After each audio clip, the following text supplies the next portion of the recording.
आपके हृदय में बैठी प्रभु सत्ता की आत्मा, उस पवित्र आत्मा के चरणों में कोटि कोटि प्रणाम करता हूँ। मेरा प्रणाम स्वीकार करें जी। उस प्रभु परमेश्वर की को याद करते हुए हमें सत्कर्म करना चाहिए। वही हम सबका एक है, सबका मालिक एक है। नाम परिचय में क्या रखा है जी। वैसे इस दुनिया में, इस नासवान जो दुनिया है, इसमें नाम मेरा दोषियों रखा या माता पिता ने बुजुर्गों रखा, मुझे पता नहीं। आत्माराम कहते हैं। और पहले बूढ़े बुजुर्ग भी और विद्वान लोग भी, तो पंडित जी हैं, जो 7 दिन होने के बाद बच्चा जन्मता है, 7 दिन के बाद में उसका नामकरण करते हैं। नामकरण में उसकी राशियों का फल, उसका जो जन्म किस समय हुआ, समय स्थान, सारी चीज़ों को ध्यान में रखते हुए, उसके नक्षत्र देखते हुए, जो ज्योतिषी हैं, जो ज्योतिषी विद्या के जानकार हैं, जो विद्वान हैं, वो उन अक्षरों में नाम रखते हैं जिस हिसाब से इसका नाम आ जाए।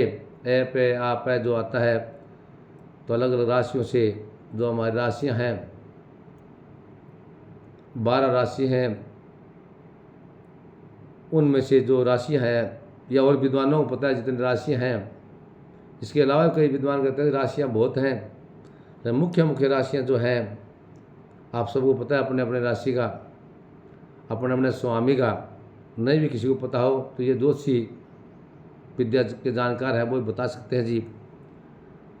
मुझे तो ये पता है कि वो प्रभु परमेश्वर परमात्मा हम सब के अंदर विराजमान है, उसकी आत्मा है, उसकी परमात्मा के अंश है हम।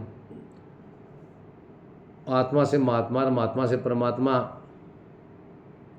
तो आत्मा राम कहो, राम कहो, कुछ भी कहो, उस प्रभु परमेश्वर को एक हमें समाज में, परिवार में पहचान के लिए, जान के लिए, पहचान के लिए वो नाम रख देते हैं। नाम तो परमात्मा का ही है, जो हम सब के अंदर विराजमान है, हमारे हृदय में है, हमारे चित्त में है, वो कण कण में है, कण कण में विराजमान है। मेरी माताओं, बहनों, मेरे भाइयों, दोस्तों, मेरे मित्रों, ये भाई साथी ने पूछ लिया परिचय, कोई बात नहीं, आपका स्वागत है।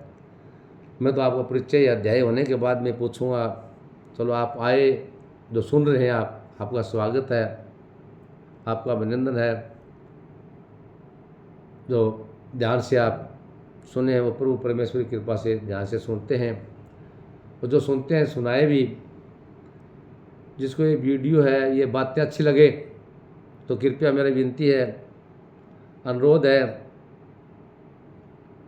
इसे लाइक करें और शेयर ज़रूर करें। लाइक का जी करता हूँ, लाइक करें, शायद लाइक ना भी करो तो शेयर कर दें, एक दूसरे में बांटें, ताकि कोई घर बैठे मेरे बूढ़े बुजुर्ग, माता पिता, या जो अपाहिज या चल फिरने में असमर्थ हैं, उनको ये वीडियो मिले, उनके बच्चों को ये वीडियो मिले, तो अपने बड़े बुजुर्गों को ये बातें बता सके। 18वें अध्याय में श्री कृष्ण भगवान स्पष्ट कहते हैं कि जो मेरा प्रचार प्रसार करेगा, जो गीता का प्रचार प्रसार करेगा, वो भी मेरा भगत है, वो मुझे बहुत अत्यंत प्रिय है। तो उसकी कृपा है। जैसे कल हम चर्चा कर रहे थे, प्रभु चर्चा कर रहे थे, संतों की चर्चा कर रहे थे कि एक जो सज्जन व्यक्ति था, उसको कुछ पता नहीं था, वो अपना पशुपालन कृषि का काम करता, राह आता अपना, तो उसको भी पता लग गया, अड़ोस पड़ोसियों के माध्यम से एक दूसरे ने बताया भी सत्संग मत जाया करो, संत महात्माओं महापुरुषों के शरण में जाना चाहिए, तो चले गया वो। वहाँ उसको ये शब्द मिला अपना गुरुजी उस महापुरुष का, बोले परे हट परे हट। वो परे हट को रटता रहा, परे हट में ही उसने जीवते जी परमपिता परमात्मा को पा लिया, उससे बातचीत करी, वो उसका सच्ची लगन हो गई, जुनून पैदा हो गया। अब बड़ा खुश रहता था। लोग ये भी कहते थे स्टार्टिंग में, बोले पागल हो गया, मूर्ख हो गया। सोच तू वो अपन सच्चे हृदय से जब भी उठता बैठता, रात को सोने से पहले वो जड़ लग जाता है अपने मन में, हृदय में, परे हट। खेत में पशु चलाता, अकेला होता, जोर जोर से बोलता नहीं। जब वो अब घर होता, परिवार तंग ना हो, परेशान ना हो, इसलिए वो चुपचाप आराम से अपने सुविधा अनुसार बैठता और उस प्रभु परमात्मा का नाम रटता। तो परे हट भी परमात्मा का नाम है। राधा स्वामी वही परमात्मा का नाम है। राधा आत्मा है, स्वामी जी जो महाराज है, महापुरुष है, वो परमात्मा है जो परमात्मा से बात करते हैं। और ये राधा स्वामी नाम तो बाबा स्वामी जी महाराज शिवदयाल जी से वहाँ से जो सत महात्मा और बुद्धिमान जो भगत है उस दालू रखा और सही निष्कर्ष निकाला। संतों को पता होता है, वो महापुरुषों को पता है। राधा स्वामी, अब राधा स्वामी बोले सच्चा सौदा, बोले धन धन धन धन सतगुरु तेरा ही आसरा, धन धन गुरु, गुरु धन होते हैं, गुरु का आसरा है हमें। तो हमें समय का भी, आपको कुछ भाई जल्दी में हैं, दिनचर्या इतना भागदौड़ के जीवन में व्यतीत कर रहे हैं, तो मैं समय थोड़ा कम ही तेज बोलकर, जल्दी बोलकर, ज़्यादा से ज़्यादा ज्ञान विद्या जो आध्यात्मिक चर्चा है, प्रभु चर्चा है, वो बताने का प्रयास करता हूँ। और मैं नहीं, उस प्रभु परमेश्वर ही करवाता है, वही करने वाला है, वही करवाने वाला है। मैं आपकी तरह ही छोटा सा उस परमात्मा का, उस प्रभु का जीव हूँ, उस परमपिता परमात्मा की महान आत्मा हूँ, पवित्र आत्मा हूँ। पर मुझे ये थोड़ा ज्ञात हुआ अपनी उम्र में कि आध्यात्मिक आने के बाद में, रूहानियत ताकत के आने के बाद, महापुरुषों का दर्शन होने में तो आनंद आता है, जो मौज होती है, बड़ी कृपा होती है, बड़ी खुशहाली आती है। आनंद, आप भी आनंद लें, वीडियो को शेयर कर दें, लाइक कर लें। ये आप भी पुण्य के भागी होंगे। ये सत्क्रम होगा कि आप भी किसी माध्यम से श्रीमद् भगवद गीता का या प्रभु चर्चा है, जो आध्यात्मिक चर्चा है, उसकी आपके माध्यम से कोई भाई सुन रहे हैं, आप खुद सुन रहे हैं, आप पूरा नहीं सुन सकते, थोड़ा बहुत सुनते हो, तो इसी भाई बहन परिवार को भेजें जो ध्यान से सुन सके, तो उनका भी कल्याण हो, तो वो भी आपके भाग्य में ये सत्क्रम लिखा जाएगा। पूर्व परमात्मा की कृपा होगी। आदमी ने आदमी समझा सकता है, पशु ने पशु नहीं समझा सकता। आदमी और पशुओं में यही तो फर्क है। हम इंसान, तो हमें इंसान बनकर रहना है।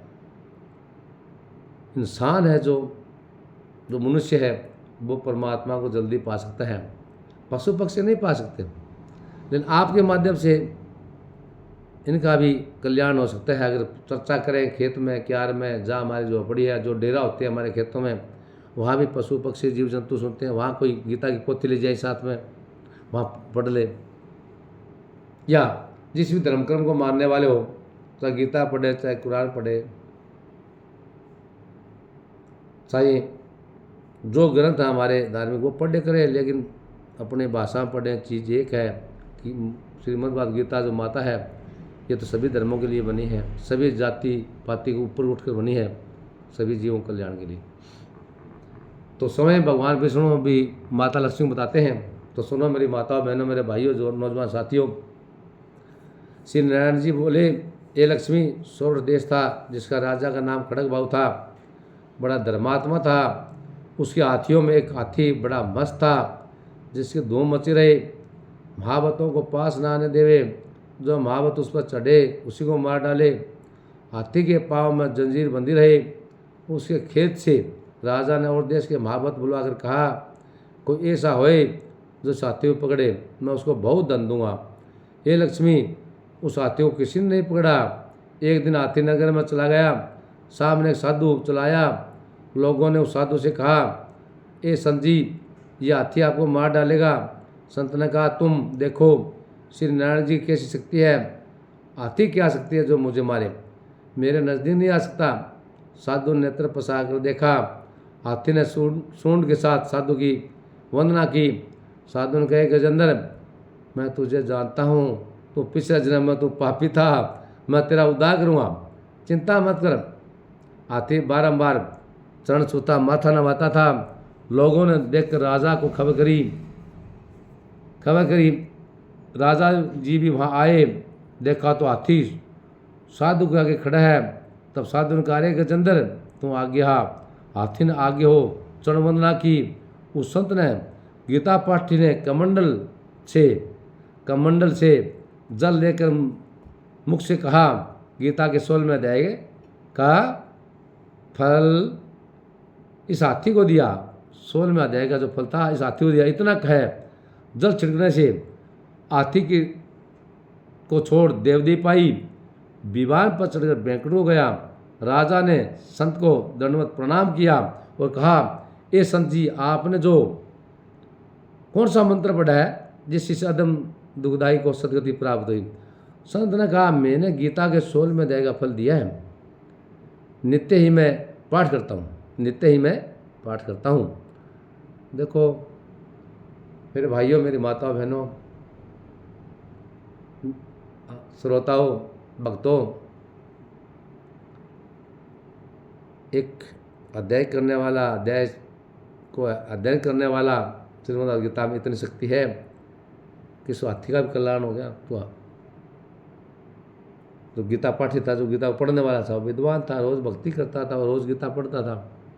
तो पुनः आपको प्रणाम जी, नमस्कार जी, जय हिंद, जय भारत।